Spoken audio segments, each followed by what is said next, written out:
Every overthinker believes they have the same problem. They don't.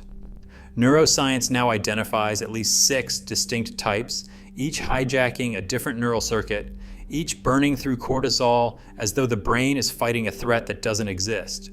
They all feel like the same exhausting spiral, but they run on completely different wiring. And the type you can't name is almost certainly the one running your life. The human brain is wired to predict. Long before emails or notifications, this built-in safety system helped our ancestors avoid danger by constantly scanning for signs that something might go wrong. Neuroscientist Joseph Ledoux describes it as the mind's own survival optimization model, a process where the brain runs mental simulations to limit surprise and keep us prepared. When reality doesn't match what we expect, prediction error minimization kicks in. The mind loops, searching for a way to close the gap between what should happen and what actually did. This wasn't a flaw, it was a lifesaver. But today, the same machinery that once tracked rustling in the bushes now faces a flood of alerts, feeds, and abstract pressures. The brain can't tell the difference between a real threat and a calendar reminder, so it keeps the simulation running, searching for missing answers. That's why overthinking feels so familiar. It's not about weakness or embarrassment. It's the brain's ancient self-protection system stuck in overdrive. For young adults who report the highest rates of anxiety and stress, this pattern is especially common. What began as a tool for survival now powers a range of mental loops, each with its own style and circuit. From this single mechanism, the many faces of overthinking emerge. A single text or a pause in conversation can set off the relationship overthinker's loop. Here, the mind turns into a detective, scanning for clues in everything, a delayed reply, a change in tone, a word that lands just a bit differently. Each small ambiguity becomes a puzzle to solve, not because of conflict, but because closeness itself feels uncertain. The brain's social cognition machinery, the default mode network, the temporoparietal junction, and the posterior cingulate lights up, replaying moments and searching for hidden meanings. The goal is simple: avoid rejection by decoding intention from fragments of evidence. This pattern isn't about controlling the future or dwelling on the past. It's about reading the present, trying to answer the question, do I still matter to you?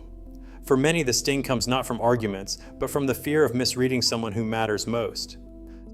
Some people don't just plan for tomorrow, they mentally map out every fork in the road, playing out dozens of future scenarios before taking a single step.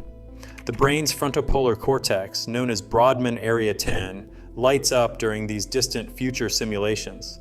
Here, planning morphs into a kind of mental overproduction, where each new what-if branches into another and another until the original decision gets lost in a forest of possibilities. It feels like preparation, but this endless generation of outcomes can actually stall any real movement forward.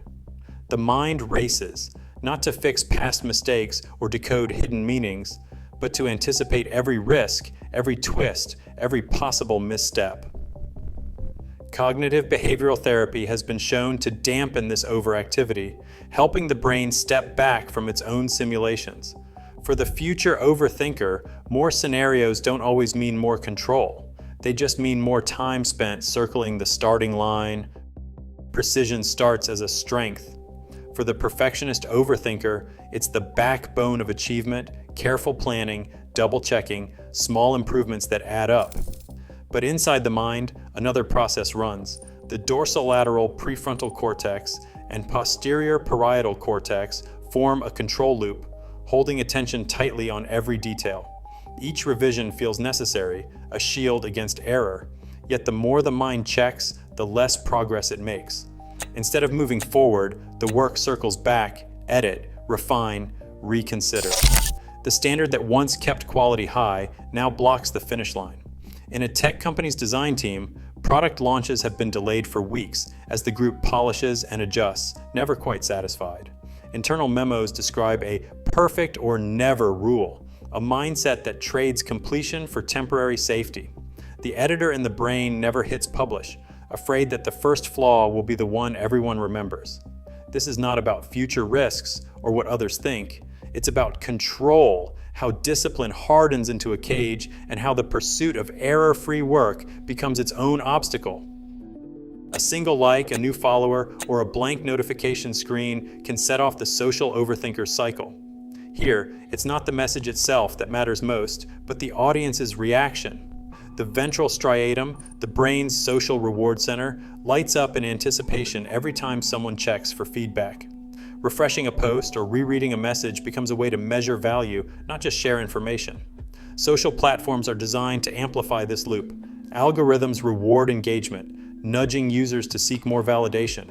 For someone with social anxiety, the reward signal from even positive feedback is muted. Instead of satisfaction, there's a spike in vigilance, scanning for signs of approval or risk of embarrassment. Over time, checking for social cues can replace real connection with a scoreboard of likes and replies. The mind stays on high alert, tracking every shift in public perception, even as the original message fades into the background. Some minds turn backward, not forward, caught in a loop where a missed chance, an old argument, or a single turning point becomes an unsolved case.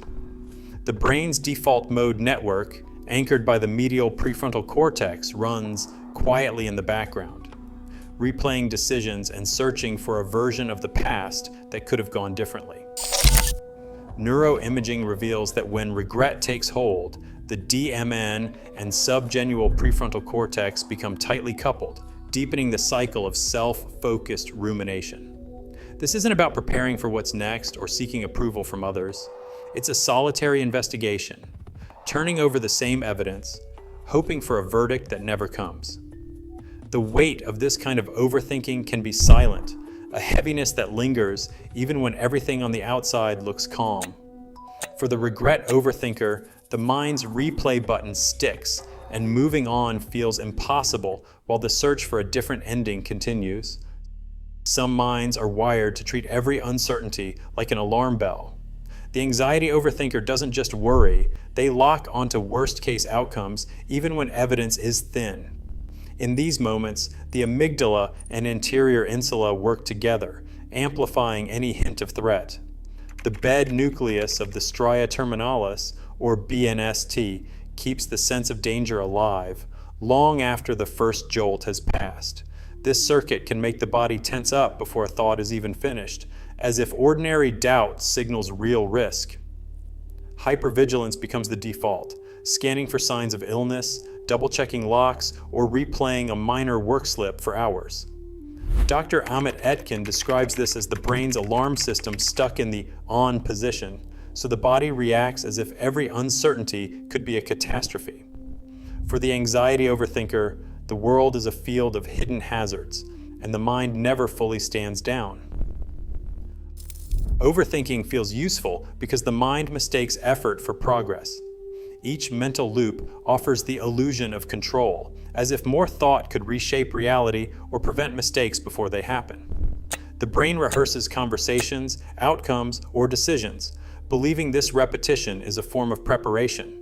But research shows that mental effort alone rarely solves the problem at hand. Instead, the process quietly drains resources. Cortisol levels rise, glucose gets depleted, and decision fatigue sets in.